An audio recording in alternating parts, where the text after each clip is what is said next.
Hi, everybody. Welcome to the halftime show with the score. The Commanders 7 and the Browns 3. There is no game plan. There is no scheme. There are no guts. There's no intelligence. There's no point. Kevin Stefanski has to leave. I would fire him at the end of this game. I wouldn't even wait until the offseason. You make a statement to the players that this shit just isn't good enough. You never take points off the board. Could be 7-6 going into the half. But no, idiot boy from the Ivy League takes the points off the board and calls the most obvious play that everybody knew it had to be because his running backs were out of the game, the goddamn delayed quarterback draw. He's a high school offensive coordinator, and we don't want or need him in Cleveland. I never want to see him in the city limits again. I'm done. I'm finished. There's no point in analyzing any of this. The only time we moved the goddamn cocksucking ball was when we were running the ball and giving it to Nick Chubb. And it's week after fucking week. And that's how it goes. And Kevin Stefanski isn't going to let go any quicker than cancer does. He's a football team killer. He has killed the Cleveland Browns. And Jimmy Haslam at the top, by making the decisions that he makes, has killed the Cleveland Browns. They are dead forever. They're never getting good, folks. It's never going to happen. There was a reason Stefanski took the job in Cleveland, because nobody else in their right mind would want to. These guys think, well, maybe if I get my shot, I can have that one season and then I'll stand out and I'll get a better job. But you're no good. You had one good season, but that was dumb luck. That was before everybody knew what you were going to do before you do it.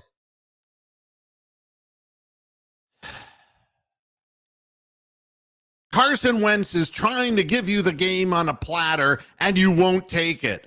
And why? Because Kevin Stefanski won't even take the points. And nobody says to Cade York, I took your kick away from you.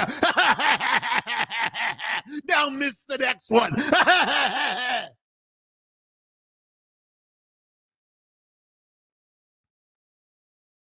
Just had enough of it. Just done with it. Don't give a shit about it. What difference does it make?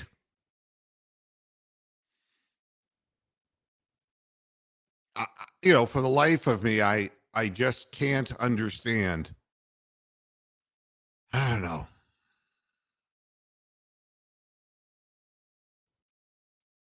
I'm really speechless. I'm sorry. I'm just speechless, and I have nothing to say. I have nothing to add. There's no point to any of this. There's no reasoning. Nothing.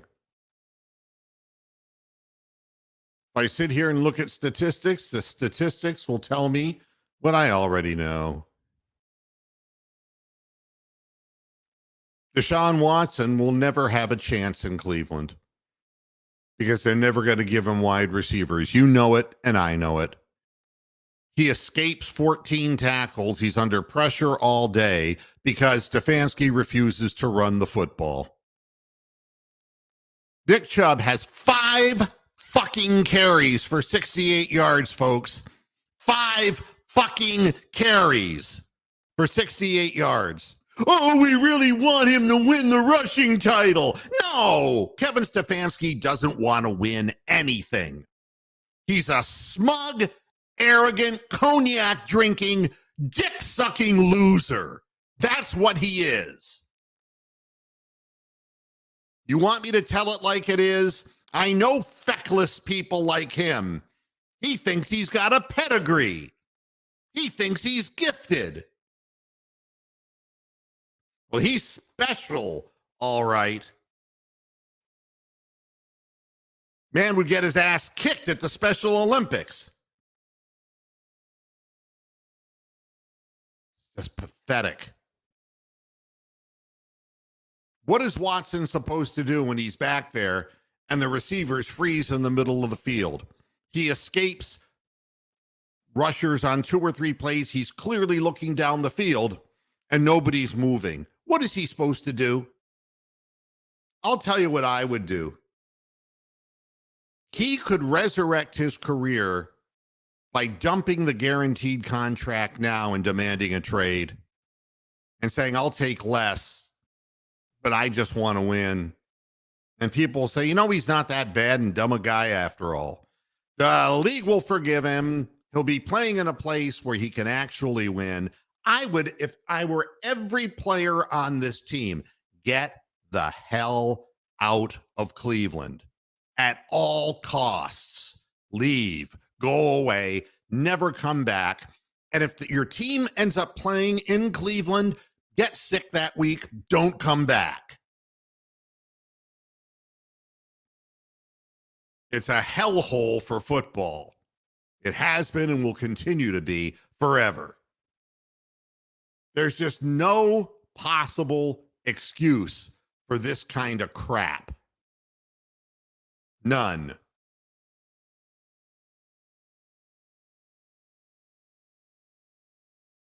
And then you look at them just pushing us back 4 yards at a time and getting it.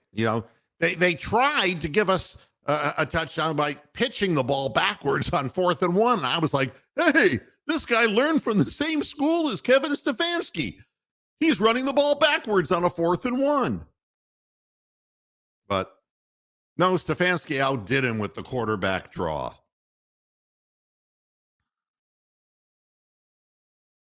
They're so focused. Their egos are so focused on this whole Deshaun Watson thing. We got to make Deshaun look good. We got to make him look good. We got to make him pass as much as possible so we can look good to justify what it is we've done. But they're doing nothing to help him. He's got nobody on the field who he doesn't have any chemistry. Who has had chemistry with these receivers? Nobody. I don't know what else to tell you, except I'm getting a lot of vitriol out of my system because I can't stand losers. And it isn't, we all lose sometimes. You can't help it. You give your best effort. You can't tell me that this is the best they could do. You can't tell me that. They're being told to do things that don't make any sense. What started out as these really good opening drives in games has gone away because now suddenly we're playing out of the shotgun and we don't know how to block out of the shotgun. And even Ron Rivera has the sense that he just says, well, all right, Carson Wentz is, brain damaged and we're going to go ahead and just run the ball because this is, after all, the Browns. And they do it. 21 play drive and the defense just gets pushed around. Nothing new in Cleveland. 90 yards of rushing. They're on track for 200 yards. And I thought our defensive coordinator, and I won't use his name because he should be gone, thought he was going to be able to take care of things, didn't you?